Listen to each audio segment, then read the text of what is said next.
Right, guys, thanks for joining us. I've got Vajji on the line with me. He goes by the name of Intensity on the PlayStation Network. Vajji, what did you think of the Xbox One reveal? Right, Ali. Let's just start off. I thought Microsoft, the press conference itself, didn't really talk much about the games. I thought they spent too much time talking about the TV capabilities of machine wise, and in all honesty, I didn't see much in the main, first-party titles. So all in all, I was left wanting. So my personal opinion is, I think they went in the wrong, in the wrong direction. Yeah, I mean myself, I was hugely disappointed by the reveal, as were 75% of the readers that were polled by IGN. It's on their website. You can go and actually read it. Going in the direction of TVs and sports and talking about them for the first 30 minutes and not talking about games at all was hugely disappointing. And I think they've made a big mistake. And they had a perfect opportunity to actually get one up on Sony, having 2 months to prepare for their reveal after the February 20th PlayStation 4 reveal, and they've completely messed up. So what's the most disappointing aspect for you about the reveal? Well, I think, like I said, primarily, me and some colleagues at work, we were talking about the whole Microsoft conference and what they saw. And one of the guys, he's really into his Xbox, and he was like, "Oh, I love the new box." I was like, "So what are you looking forward to?" And he went, "Forza 5." And I was like, "So what else?" No, I just like Forza 5. I was like, there must be some other game. No, I just want Forza 5. So the whole Lack of games. It was just catering to. They've just shown clips of Forza 5. They've shown another game by the developers of Alan Wake. But again, they've just shown some games. They've not actually shown proper gameplay. So, Yeah, lack of games basically. That is a big disappointment. I mean, I think one thing that Sony did pretty well at their conference was the number of games that they actually showed. I know a lot of people were actually complaining about the fact that they didn't show the box, and quite frankly, I didn't really care because it's just going to be a box that's going to sit under your TV. But what I did like about the Sony conference was the amount of games that they actually showed, and Infamous Second Son, Killzone, Knack, and a couple of other games. It was a conference directed at the gamer, the core gamer, and I think that is what Sony did perfectly. Yeah, I mean, I think Sony made the biggest mistakes upon launching the PS3. I mean, if you look at that conference, they were very arrogant. They didn't think of Microsoft as a competition back then, and Yeah, I think Microsoft's making the same mistake this time, though. exactly. I mean, this is exactly what I feel now. I think what's happened is Sony's sort of learned from the mistakes. Sony's like, right, our key focus should be hardcore gamers, and we shouldn't abandon them because they're the demographic that buys our boxes. Yeah, that's absolutely true. Microsoft's done, here's a machine that will replace your Skybox, Virgin Box, whatever. It's going to be very intelligent. Yeah, it's going to be a machine that's going to cost £400. Yeah, it's going to be a machine that's going to cost. It's going to be a machine that's going to cost £400 to replace your Skybox and your Virgin Box. I mean, who's going to spend £400 on a box to sit under the TV? Who was this targeted towards? Yeah, exactly. I mean, the only people who are actually crazy enough. Yeah. Yeah, go on. Anyone with the Xbox 360 is not looking to buy a new television box that they can place on top of True. 500 boxes that they already have. Yeah, true. And I think the only people who are actually crazy enough to actually spend £300-400 on a box that goes under their TV are actually gamers. I mean, because everything else, you've got plenty of products out there that do everything else that Microsoft was talking about, and they do them pretty well, and they're dirt cheap, and most of them are actually free. So I think that was yeah. Yeah, I mean, look, obviously we're not in the States, we're in the UK right now, so if you look at the subscription model here, you've got Sky, you've got Virgin, you've got UV. All of these, the boxes that you get with them are absolutely free of charge. You pay a small monthly fee, and you might not even pay a fee if you're not even subscribing to anything. Yeah, I mean, exactly. Agree with that 100%. And who they're trying to invite with a £400 cable box. Yeah, and we're only speculating on the price here, folks. But I think we're pretty sure that it's not going to be cheaper than £300. It's going to range between £300 to £500. Yeah. I personally think both the PS4 and the Xbox One will probably be in between the 300 to 400 range. Yeah, and another problem I had after the Xbox One reveal, after the actual conference that they actually did, is the amount of confusion that Microsoft created. There wasn't a direct, clear-cut answer on anything. Is the console going to be always online? We don't know, like, because they've been conflicting statements. I think the key question is the pre-owned question. Absolutely. Everyone's been, talking about. Initially, they said, yeah, you can play pre-owned games, no problem. And then, there's FAQs on the website saying actually you have to pay a fee to Exactly. I mean, they were talking about online retail, that you could actually exchange your codes online, and like you could actually sell your games online once it's actually installed on your hard drive. Then they actually said that like if someone else actually plays your game, and if they are not logged into the profile account on which the initial game was installed, they'll have to pay full price. And then now they're actually saying there are reports on the internet that yeah, fine, you will be able to trade them in, sell them at like retail outlets like GameStop, which is a major retail outlet in the States.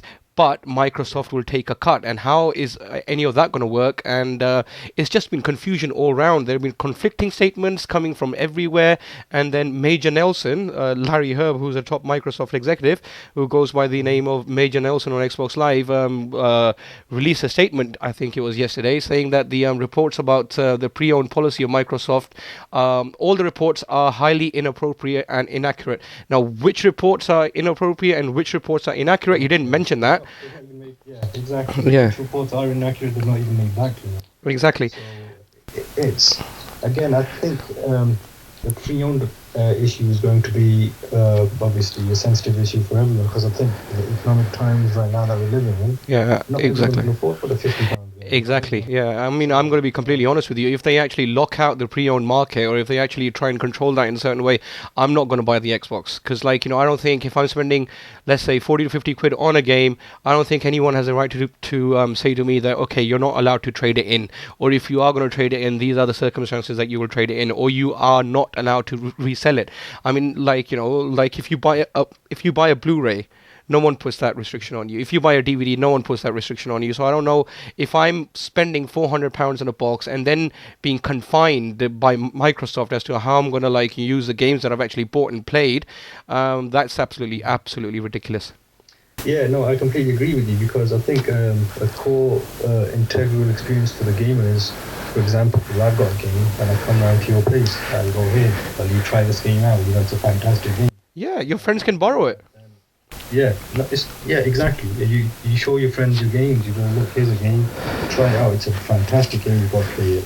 And if I can't do that, if I give you a CD and I ask you to buy it every time. Yeah, and pay an online fee to unlock it, like, that's ridiculous. Exactly. So they've shot themselves in the foot, because I don't think anyone wants that. Number one. Number two, it's an absolutely stupid model, because they're trying to control. I think what they're trying to do, and this is my personal opinion, they're trying to do an Apple, basically. Yeah, true. They're trying to follow the iTunes model. For example, when you buy a song, you have to keep it on your PC. And that's one of the reasons I actually switched from Apple to Android, and I'm pretty happy with that as well. Exactly. I think, if you look at that, iTunes is great, don't get me wrong, but I think a lot of celebrities had a bit of a backlash. Yeah. Bruce Willis is one of them. Yeah. Saying, I want to give my grandkids the music that I bought, so he was taking Apple to court about that. Yeah. Apparently, he can't give his music catalogue that he's bought from iTunes to anyone else, because that's it. I mean, yeah. So we've got a lot of issues here. We've got the issues about games, right? Like lack of games, and like if you're gonna buy the next Xbox One, what are you gonna play apart from the next Call of Duty? Then you've got the pre-owned issues, and then a third major point of contention is the always online, always connected to the internet issue, which was like the rumors leading up to the conference, leading up to the reveal, were all based on the fact that this will be an always online console, and to an extent, what they've actually said after the reveal, I think it will be essentially online, isn't it? Yeah, from the sounds of it, what they're saying is it has to be, it's like a verification every 24 hours. The Xbox needs to sort of like check in if there's any game that That's just ridiculous. a copy. Absolutely And I ridiculous. understand why they're doing that, because the Xbox 360 was dogged by piracy, and games were online before they would even hit the market basically. And but the way that they're going about doing this is absolutely silly. Yeah. I mean, the lack of answers, and like the conflicting reports coming out from their top executives. One executive is giving interview to one like magazine, he's saying something else. Another one is saying something completely different when he's actually giving the interview to a different magazine, and the lack of clarity, like pertaining to something that they've launched and something that's gonna have billions and billions of dollars actually riding on it. I mean, it's actually shocking the lack of clarity that they were actually able to convey with the reveal and then since the reveal. Yeah, I completely agree with you. Again, the always online, coming back to that issue, I think the biggest problem with that is, I mean, let's look at the internet speeds in this country. Yeah, true. You can have fiber in some areas, you can have, no phone lines in some areas. Yeah. I still think the internet is still going to be, the biggest problem. Yeah, and there are a significant number of gamers out there that I know of who actually prefer to play most of the games offline. They don't want to go online. Exactly. They like to immerse themselves in a game, lose themselves in the single player campaign. They don't really care about playing online, like playing Halo online or playing Call of Duty online. They actually buy the games for these single player. So you're actually locking them out completely. And what happens if your console isn't like put online every 24 hours? Is that yeah? Back to that question, we all take holidays. We all go to countries. Exactly. There you go. And, when you go on a holiday, you're not going to be looking for subscription internet in your hotel room. Yeah. You're not going to be in your parents' house, wherever, whichever country you go to, and go, do you have high-speed broadband? Because I need to plug my Xbox in. That's the stupidest thing I've ever heard, because, I mean, when we go on holiday, we take our phones, we take everything with us. We're not, Exactly.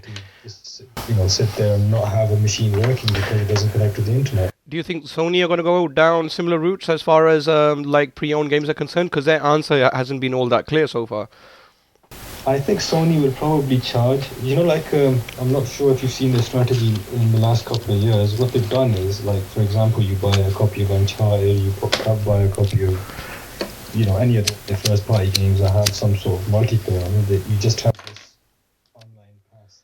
Online passes, which EA has got rid of recently, hasn't they? Like EA have actually announced that. Yeah. I think the problem with EA was they had tacked on multiplayer in a lot of their games, and it wasn't going to work. Yeah, and they were the first company in the entire gaming industry who actually put in online passes, and now they've actually announced 2-3 days before the Xbox One reveal that they will be doing away with online passes. But let's wait and see what happens at E3. This is going to be one of the best E3s ever. As far as I'm concerned, it's going to be a very, very, very fun few days. This is my personal opinion. I want Microsoft to do well. I personally do. Even though I'm more of a PlayStation person myself, I think, because if you look at the current generation that we have, I think if Microsoft wasn't in this generation, PlayStation games, PlayStation services would have been completely poor. I think it's because of that competition. It's because of Xbox Live, because of the let's go after Sony and let's take their market. That Sony was like, what, we have to up our game. If we don't, that's it, we're done for as a company. Yeah, true. And Microsoft have said expect a lot more game announcements to come at E3. So I think that's going to be a cracker of a few days at E3. They've got a lot of franchises under their wing, and I'm just personally hoping that they do bring out good games, because let's be honest, I think, again, the hardcore gamer doesn't care about this TV services. Oh, no. I mean, Don Matrix started the conference saying, here's a box that's going to make your TV more intelligent. I mean, how hard is it to watch TV as it is? How is it going to make more, how is that going to make my life any... No, exactly, there you go. I don't want to be talking to my TV. But, so... Yeah, so, for example, let's take Apple's example. They bought out Siri, and it was the range for about 2 months. Oh, Siri, it's voice activated. Yeah, not many people use it, I don't think, yeah. But who actually uses it? Exactly, there you go.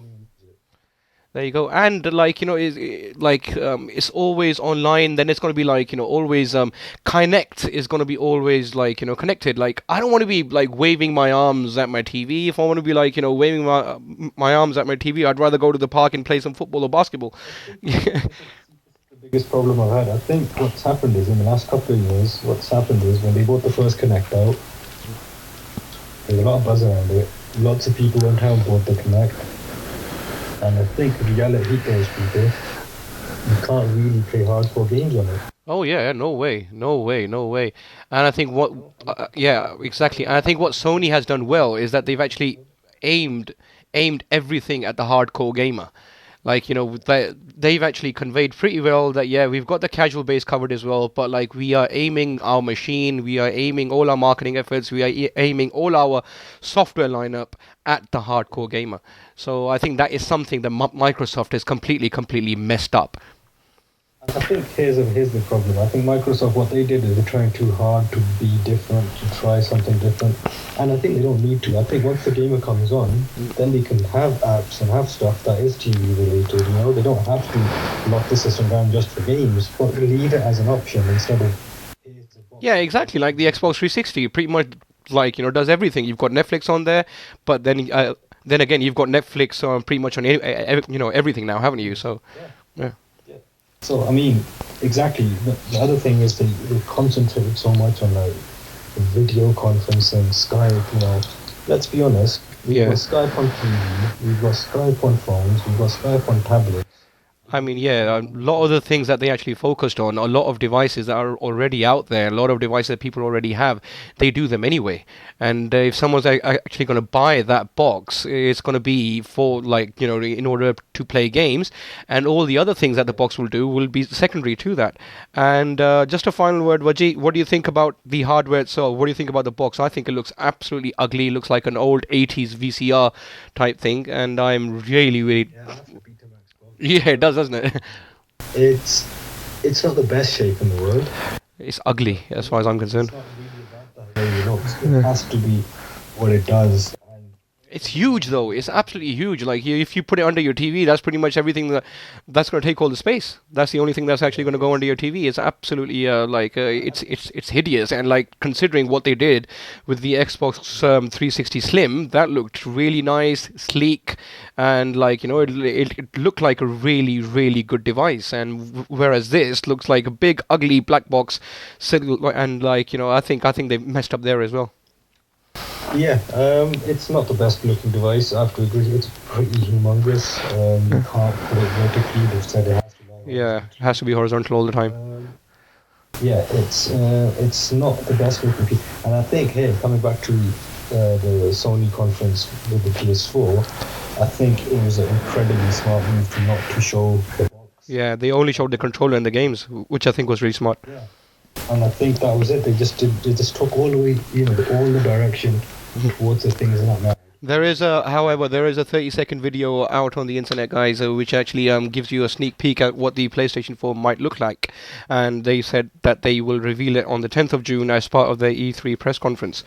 So, right, Vaji, thank you so much, and guys, thanks for listening. And what we'll do next time is that next time we'll be talking about what leading up to the launch of the next generation consoles, what games are coming out for the current generation consoles, and what games you should be looking at, and what games you have to play before you actually move on to the next generation of consoles.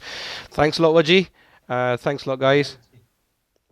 Yeah, thank you, and we'll be back soon. Thanks. All right, cheers. Bye.